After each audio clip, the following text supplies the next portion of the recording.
Sekarang saya ada di Pulau Sumbawa. Ternyata beberapa desa di Pulau Sumbawa masih kental dengan adat istiadatnya. Seperti di desa Pamulung yang sekarang lagi saya kunjungi ini. Abang ini pemirsa, mereka masih menyimpan kebiasaan yang diwariskan turun-temurun dari nenek moyang masyarakat Sumbawa.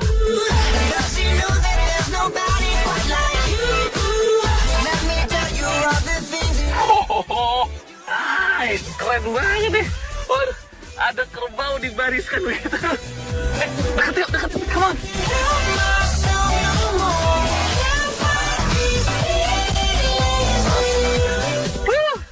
Pemirsa, penemuan saya hari ini keren banget nih. Apa your everyday discoveries, no? Di desa Pamulung, salah satu perlombaan khas Sumbawa yang bernama balapan kebo masih dilestarikan. Saya penasaran banget. Apa sih balapan kerbau tersebut? Lalu kenapa kerbau-kerbau di sini harus dihias seperti ini?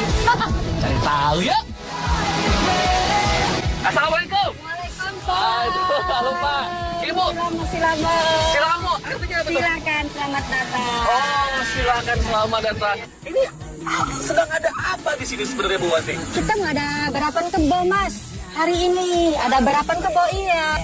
Awalnya dulu balapan kerbau ini sebenarnya apa Bu? Apa upacara adat kah? Atau sekadar permainan saja? Atau ini sebenarnya dulu pada zaman dahulu itu kan belum ada traktor, belum ada untuk bajak sawah. Jadi permainan kerbau ini diadakan pada saat mau tanam padi. Nah, jadi untuk membuat tanah lebih subur dan supaya tidak banyak dan juga untuk sport, untuk olahraga ya.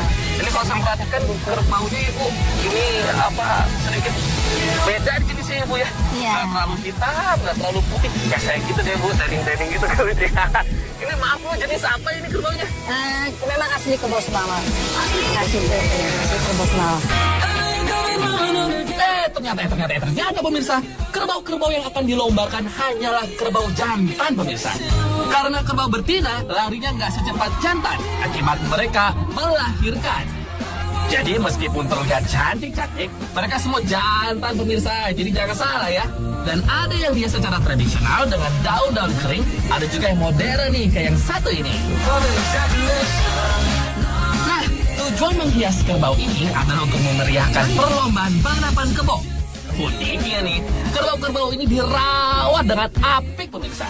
Mulai dari dimandikan air hangat, dipijet-pijet, anginnya keluar deh.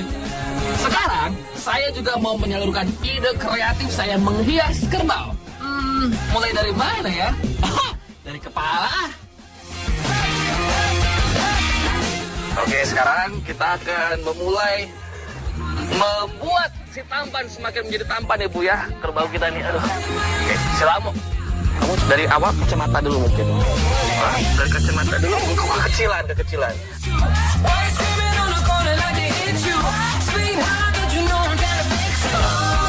Sama seperti karapan sapi di Madura, kerbau-kerbau ini nantinya juga akan berlomba secara berpasangan dengan seorang joki di tengah kerbau. Untuk kerbau-kerbau yang ikut serta, usianya berkisar antara 2 sampai 5 tahun. Namun, dalam balapan kebo, perlombaan bukan sekedar adu kecepatan kerbau saja, tetapi adu mantra para sandro atau dukun. Kerbau-kerbau yang mengikuti balapan akan berjuang mencapai sebuah tiang yang dinamakan saka. Namun, saka tersebut telah dimanterai agar kerbau sulit mencapai saka. Malah nih pemirsa, bisa jadi kerbaunya berbelok ke arah yang lain. Ajaib ya. Nah, untuk menghindari mantra saka ini, para sandro kerbau juga mengadakan ritual sendiri dan memantrai kerbau-kerbau tersebut. Dimantrai ya, bukan dimaterai. Emang mau dijual pakai materai. Dalam ritual ini, salah satu hal yang penting harus disiapkan adalah Mama Peko. Mama Peko ini terdiri dari sebuah kendi berisi air, buah pisang, nasi putih, telur, dan daun lontar. Saya mendadak lapar, pemirsa. Nah, Mama Peko akan dibawa oleh Sandro mengitari kerbau sambil membacakan doa-doa untuk menangkal mantra.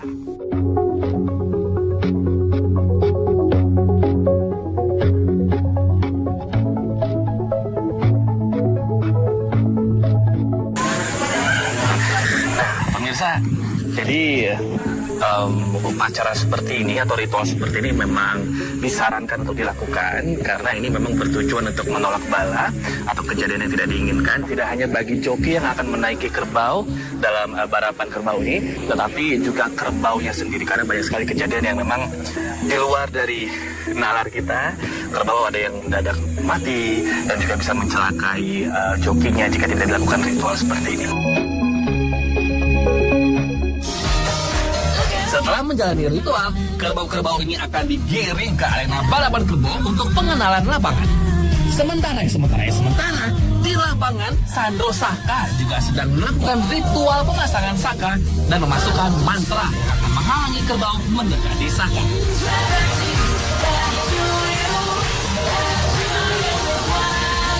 Setelah Saka diberi mantra, kerbau-kerbau dimasukkan ke arena berlumpur mengelilingi arena tersebut dan melewati sang Saka.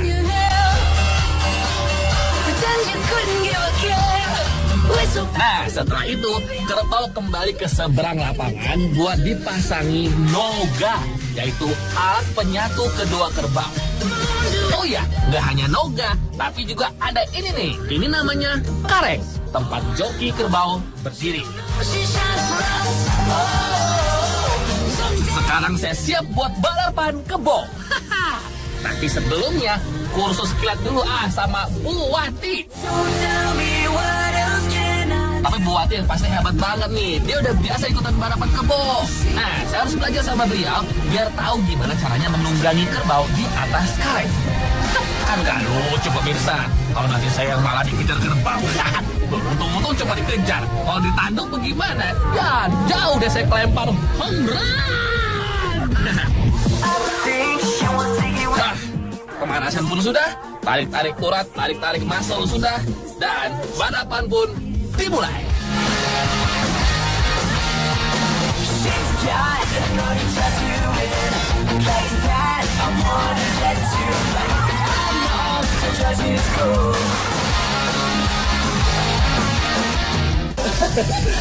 Pemirsa, sadar gak sih kalau di diri kita itu sebenarnya ada jiwa reporternya loh. Karena setiap hari kita pasti menemukan hal-hal yang menarik di sekitar kita. Nah, jangan disimpan sendiri doang, share ke semua orang. Siapa tahu bisa menjadi inspirasi dan berguna buat orang lain. Jadi, apa your everyday discoveries-mu?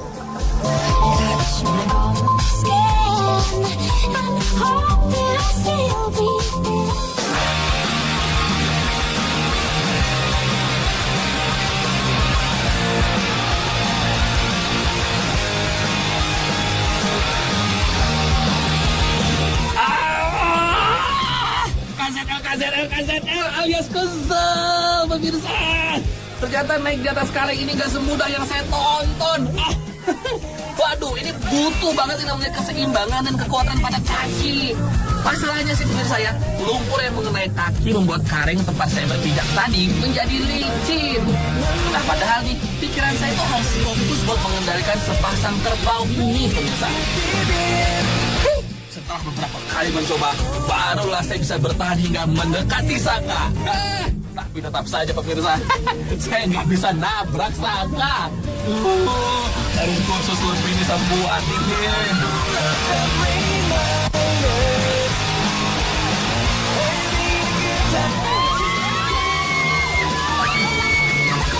Halo pemirsa, gimana seru kan balapan kebo tadi yang saya lakukan?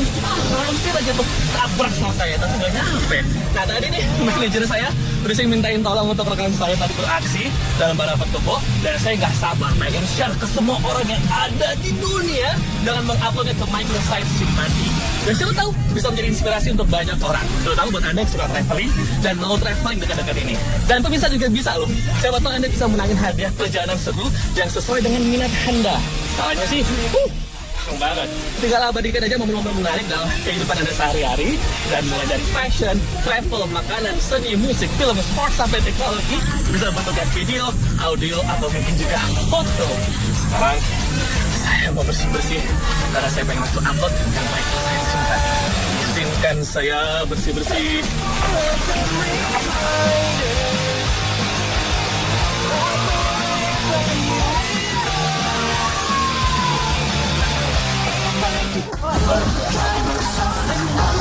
Dulu sambil pengen upload video tadi ke Microscience Simpati.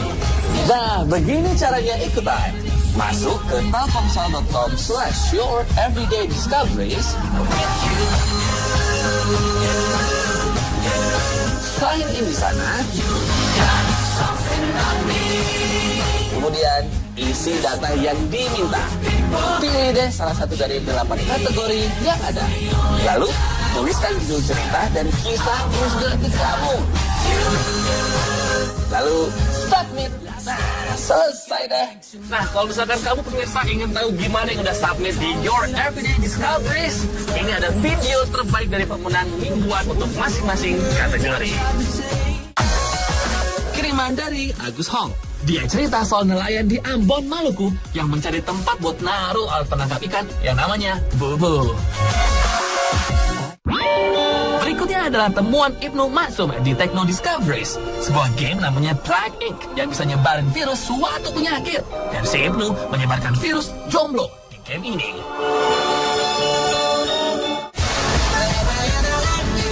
Lia Hoirunisa, teman kita ini motret kegiatan Run for Education, di mana orang berlari buat membantu pendidikan di Indonesia. Wow, inspiratif banget ya. Kalau ini, temuannya Wilman Nartakusuma di Music Discoveries.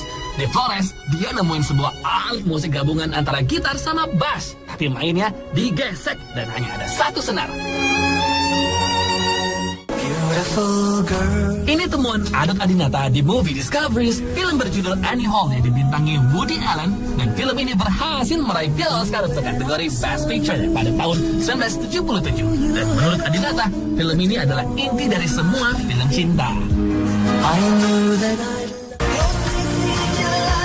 Food Discoveries kiriman dari Yanuar Satya ini bercerita tentang Kipo, makanan khas kota gede Yogyakarta yang terbuat dari tepung ketan berisi gula. Tahu gak sih singkatan dari Kipo? Ternyata Hikiopo. Ini tips liburan dengan budget ringan tapi tetap stylish dari Desi Cahyaning Tias di Fashion Discoveries. Dia bilang gak perlu bawa baju banyak, yang penting bisa mix and match, hemat bagasi, dan gak kelihatan bajunya gitu-gitu aja. Kiriman dari Ray-Ban Sasko Batiat ini seperti kamar di Hotel Piman Penuan di Hua Hin, Thailand. Desainnya mirip banget bangunan pemukiman warga Thailand di tahun 70-an. Retro banget. Wah, keren-keren dan inspiratif banget ya. Selamat untuk para pemenang mingguan Simpati Your Everyday Discoveries.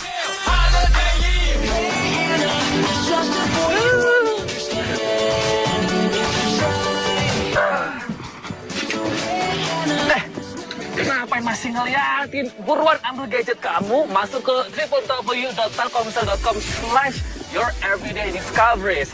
Jadi tunggu apa lagi? Abadikan setiap momen yang keren, yang oke banget di sekitar kamu, yang kamu anggap menarik. Terus buruan, sekali lagi kirim ke telkomsel.com/youreverydayDiscoveries. Karenamu, Indonesia mana bukan?